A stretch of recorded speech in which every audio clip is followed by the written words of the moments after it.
Y también pasó por los tribunales la expresidenta Cristina Fernández de Kirchner. Vamos a hablar de ese tema, de otros también, con los dos invitados que tengo acá, a mi izquierda.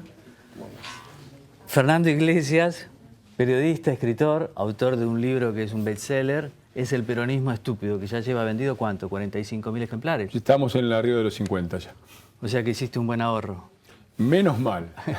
Y después hablamos de eso también. Francisco Olivera, periodista del diario La Nación, autor junto con el colega, ilustrísimo colega Diego Cabot, de Hablen con Julio.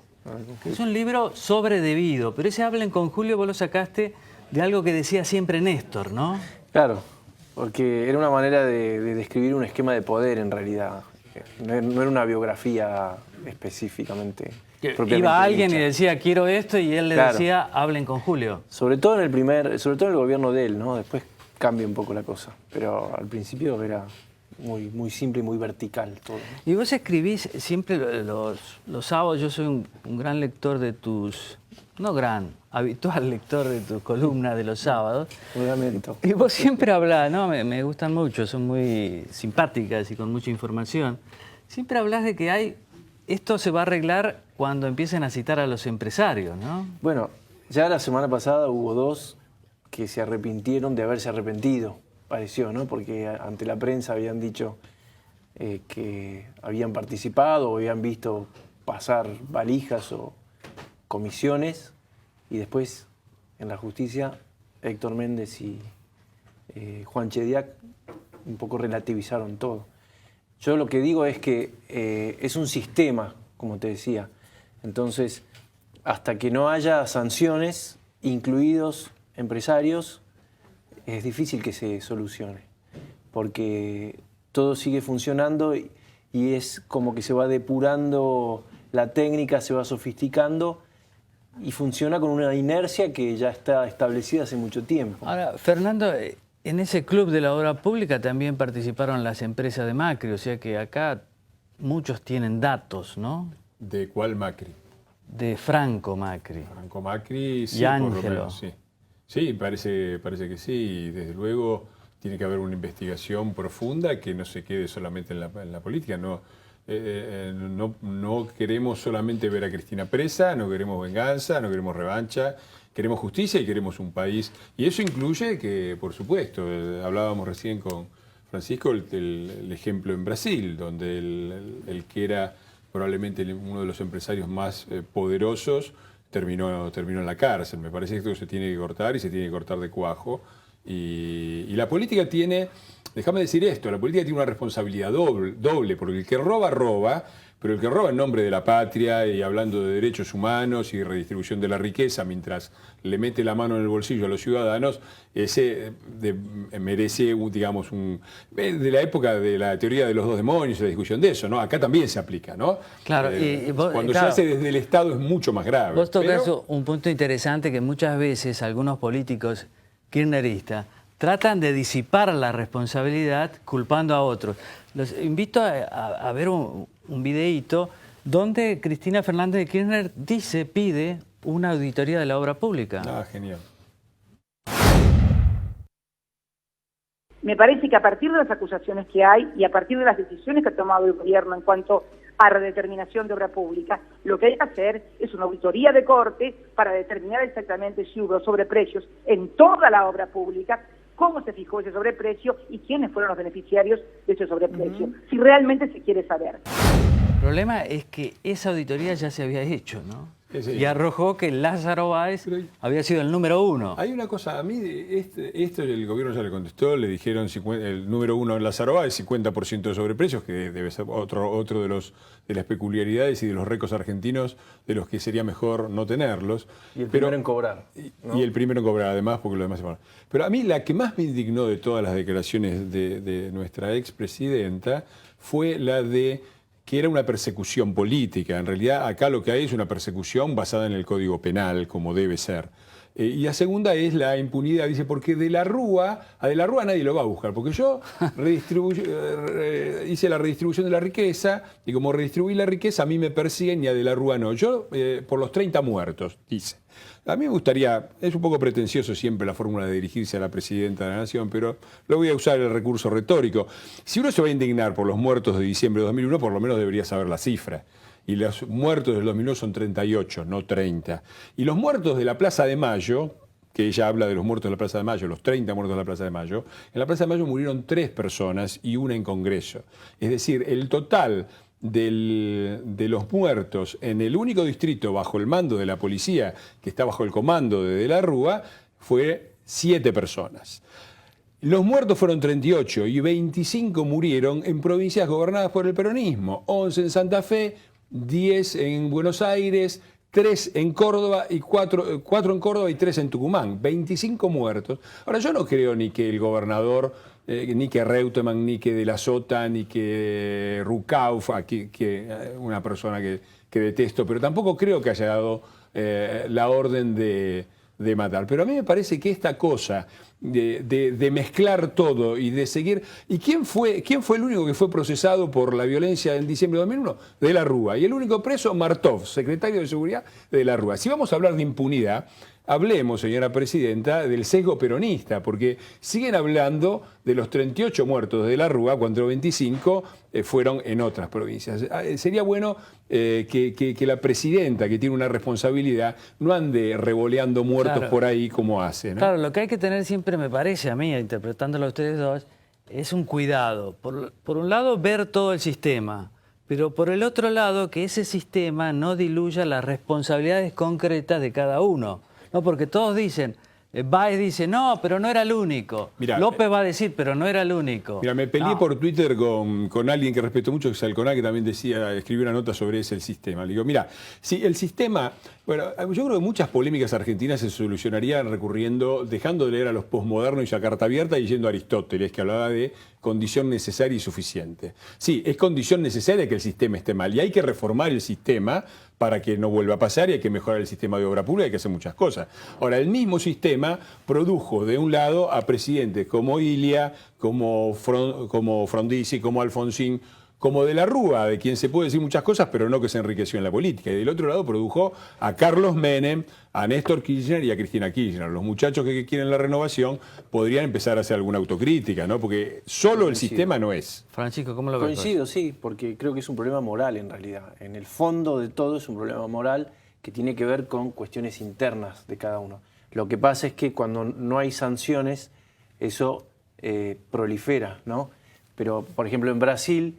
No creo que haya cambiado la moral del empresario brasileño, pero sí después del lavallato estoy seguro de que los negocios van a ser más transparentes. Pero ahora también, me parece, porque hay gente que era muy poderosa que está presa. Sí. Uno dirá, bueno, es prisión preventiva, bueno, recién empiezan, ¿no? Pero están presos.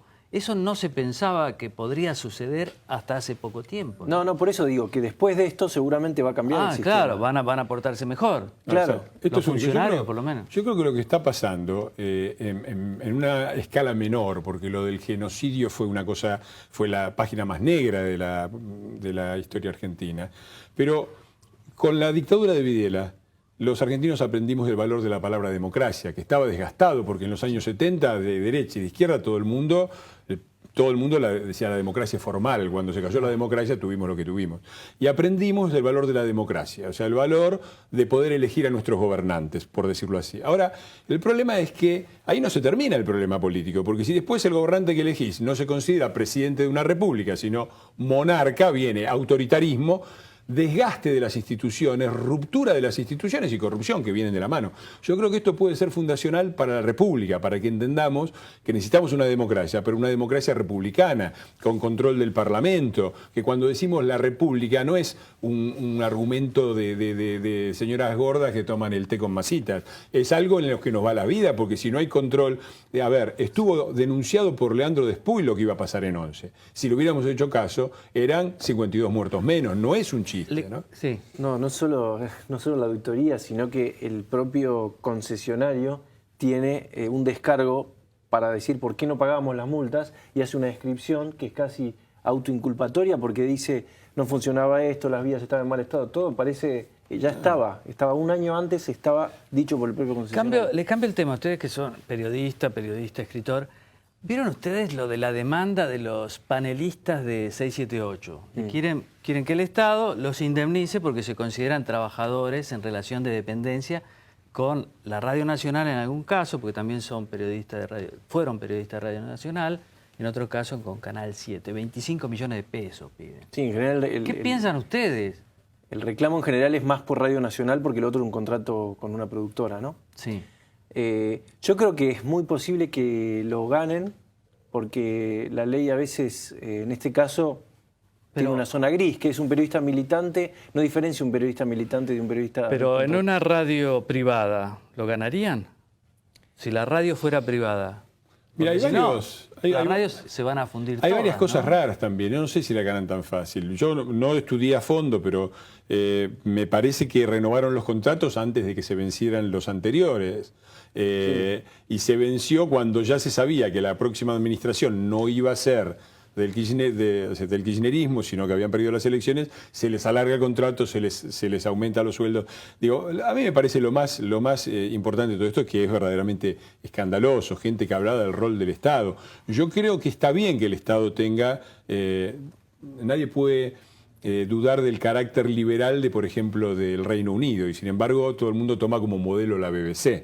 Ahora, que esta gente que habló del rol del Estado participe de esto, que no es más que una estafa, en el mejor de los casos, una estafa legal, pero es una estafa muy clara. Si a vos las autoridades salientes te reanudan por el siguiente ciclo sin consultar con nadie, te aumentan el sueldo exponencialmente y vos encima que te vas a hacer juicio, la verdad es que me parece que queda muy claro a qué se referían los muchachos cuando hablaban del rol del Estado, que era quitarle la plata a los jubilados para cobrar sueldos desproporcionados. ¿Vos decís que no era para No hacer la era. justicia social? No era. Y el modelo 60 de lucas distribución cobraba, del creo que Nora Vieres o uno de ellos, tenía un micro de 2 veces por semana, 60 lucas por mes. Bueno, a mí me parece bien que haya una televisión del Estado, pero los sueldos tienen que ser a valor de mercado o menores que a valor de mercado, porque justamente el Estado tiene un carácter particular y si destina recursos lo tiene que hacer con un máximo de responsabilidad. Y fuera del ámbito legal, digamos, ¿cómo lo estás viendo? No, éticamente me parece un desastre. La verdad es que por eso yo hacía la distinción entre lo moral y lo legal. Éticamente es un desastre porque ellos mismos se consideraban militantes y parte de un proyecto. Entonces, si vos no sabés si ese proyecto va a continuar, ¿cómo renegociás con un aumento? Claramente es un fraude. Me parece que eso queda claro. Pero yo no sé ningún si otro colega lo ha hecho. No, pero de esto hay una cosa que para mí es lo más importante, porque ahora estamos todos muy escandalizados y con razón por el tema de la corrupción. Pero creo que lo de estos muchachos de 6, que eran todos 6, 7, 8istas, da una lección de la relación directa que hay entre autoritarismo y corrupción. Porque estos muchachos eran los que nos corrían a los que presentábamos la denuncia. Cuando Juan Carlos Morán o yo firmamos la célebre denuncia de Carrió y las demás denuncias, nos decían que éramos apocalípticos, que éramos golpistas, que queríamos voltear al gobierno. Es decir, había todo un aparato autoritario que, por un lado, perseguía a la oposición y perseguía a los periodistas independientes, al mismo tiempo que desarmaba a las agencias de control para permitir la corrupción. De esto participaron. Digo, que la corrupción no nos tape el autoritarismo totalitario que estos muchachos justificaron durante tantos años. Porque van de la mano, y van de la mano también en el sentido opuesto. Si tenemos una república y tenemos sistemas de control, puede haber corrupción, pero la corrupción va a ser siempre una excepción, no la regla, y una excepción perseguida por las instituciones y no alentada desde el poder. Tengo un minuto nada más. Vieron que renunció al final Darío Lopérfido al Ministerio de Cultura. ¿Cómo lo ves? Una pésima noticia, por decir algo que todo el mundo sabe, que ya lo dijo Graciela Fernández Mejide, por el tema de los 30.000 desaparecidos. Bueno, la verdad, estos muchachos que se quejan tanto y que salen, estos que bancaron a Milani, pero no bancan a Lopérfido, pero atacan a Lopérfido, tienen que explicar por qué, porque tuvieron 12 años. Si realmente los desaparecidos eran 30.000, ¿no? Y empezaron el gobierno con una cuenta que daba más o menos 8.000, 9.000, 7.000, lo que vos quieras, nos tendría que mostrar en los 12 años que gobernaron las investigaciones, los avances que se dieron para ir buscando los nombres de los 20.000 desaparecidos que le faltan. Ahora, Todo el mundo sabe que lo de 30.000 desaparecidos fue una convención, y una convención perfectamente justificada, moralmente justificada, cuando se trataba de repudiar el genocidio y de buscar fondos para bancar a las organizaciones de derechos humanos en Europa y en los Estados Unidos. Pero seguir con esta leyenda que incluye... que no es solamente la leyenda de los 30.000 desaparecidos, porque atrás de eso viene también la leyenda de la juventud maravillosa, lo pérfido paga por esto, por poner en discusión la historia oficial kirchnerista. Menos mal que, por ejemplo, no te vienen a censurar a vos, ¿no? A repudiar. Bueno, han intentado muchas cosas, pero bueno, es difícil.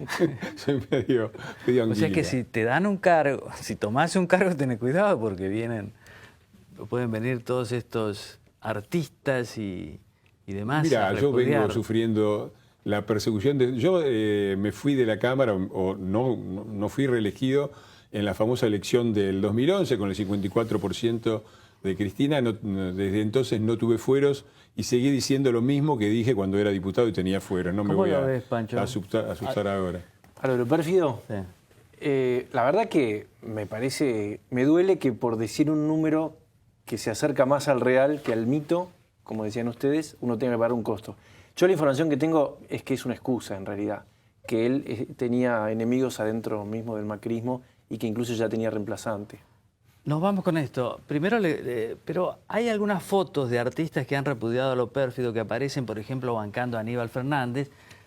Hay un tuitero o tuitera muy importante, Pajarita Peponista. La Pajarita. Recomiendo eso porque ahí están todos los que repudiaron a lo pérfido se abrazaban con personas como Aníbal Fernández. Nada contra Aníbal Fernández, pero es una casualidad.